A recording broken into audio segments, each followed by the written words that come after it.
ఒక ప్రజాస్వామ్య ప్రభుత్వం యొక్క ప్రస్థానంలో 6 మాసాల సమయం అనేటువంటిది చాలా విలువైంది, కీలకమైంది.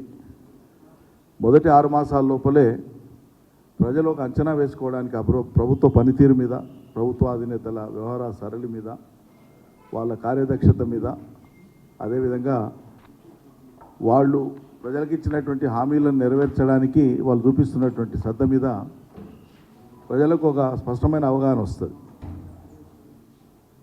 6 నెలలు నిజంగా చాలా ఎక్కువ సమయం. ఏదైనా ఒక ప్రభుత్వం అది ఏ దారి పడుతున్నది, ఎటువైపు పయనిస్తున్నది, ఆ ప్రభుత్వం యొక్క డైరెక్షన్ ఏంది, దాన్ని అంచనా వేసుకోవడానికి ఈ 6 మాసాల కాలంలో రాష్ట్ర ప్రజానీకానికి స్పష్టంగా అర్థమైపోయింది. రేవంత్ రెడ్డి సర్కార్కు ఆ పార్టీ అధికారంలోకి వచ్చే కంటే ముందు ఇచ్చినటువంటి హామీలను నెరవేర్చే దాని మీద శ్రద్ధ లేదు. ఎంతసేపు ఆత్మస్తుతి, పరనింద అనేటువంటి ఒక ఏకైక అజెండాను మాత్రమే ముందు పెట్టుకొని సాగుతున్నట్లుగా స్పష్టంగా కనిపిస్తూ ఉన్నది. డైరెక్షన్ లెస్ ఉంది ప్రభుత్వం. ఇప్పుడు 40 గ్రాముల జీడి ఇంగువ పొడి కొంటే 40 గ్రాముల జీడి ఇంగువ పొడి ఉచితం. ఇప్పుడు 40 గ్రాముల జీడి ఇంగువ పొడి కొంటే 40 గ్రాముల జీడి ఇంగువ పొడి ఉచితం. ఓ దారి తెన్ను లేకుండా ఉన్నది. ఒక నిర్మాణాత్మకమైనటువంటి పద్ధతిలో తామిచ్చినటువంటి హామీల మీద ముందు దృష్టి పెట్టి ప్రజాపాలనను కొనసాగిస్తూ మునుపటి ప్రభుత్వం కంటే మెరుగైనటువంటి రీతిలో ఇగో మా ప్రభుత్వ చర్యలు ఉన్నాయి, మా ప్రభుత్వ విధానాలు ఉన్నాయి, మా ప్రభుత్వం యొక్క పనులు ఉన్నాయి, వీటి ఫలితం ప్రజలకు ఇట్లా అందుతుంది అని చెప్పి ఒక ఆత్మవిశ్వాసంతో చెప్పగలిగేటువంటి పరిస్థితి ఇలా ముఖ్యమంత్రి కానీ మంత్రిమండలి కానీ కనిపిస్తలేదు.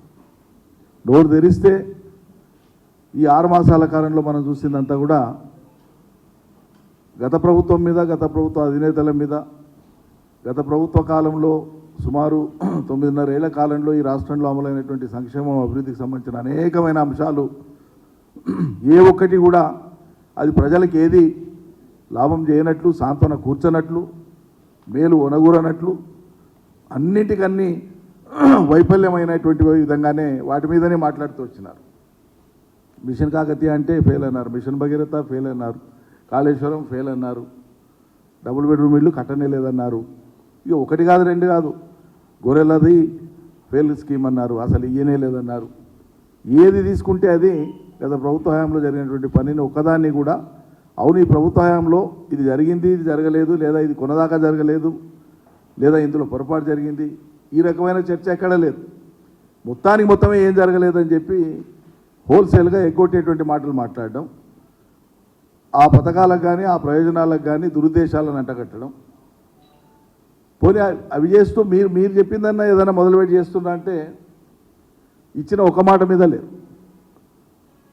ఉచిత బస్సు అనేటువంటి తప్ప, మహిళలకు ఉచిత బస్సు తప్ప ఒక్కటంటే ఒక్కటి కూడా మాట మీద నిలబడలేదు. ఎప్పుడు మాట్లాడినా చాలా ఎదుటోళ్ళు అడిగేటువంటి వాళ్ళు ఏం తెలియక అమాయకులు అడుగుతుండేమో, వీళ్ళకే విజ్ఞానం లేదేమో అనుకునేటట్లు ఎదురుదాడి చేసి మాట్లాడతాడు ముఖ్యమంత్రి కానీ మంత్రులు కానీ.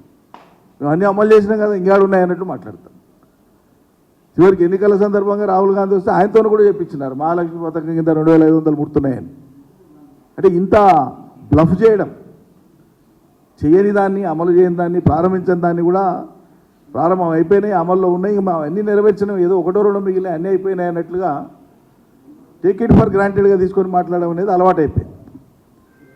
కాబట్టి వాళ్ళు ఇచ్చిన హామీలు అమలు కానటువంటి యొక్క ప్రతిఫలం లేదా దాని యొక్క రిఫ్లెక్షన్ ఏంటంటే ఇవాళ అన్ని వర్గాల ప్రజలు కూడా తీవ్రమైనటువంటి వ్యతిరేకత, అసంతృప్తిని కలిగి ఉన్నారు. ప్రధానంగా రైతాంగ ప్రజలు.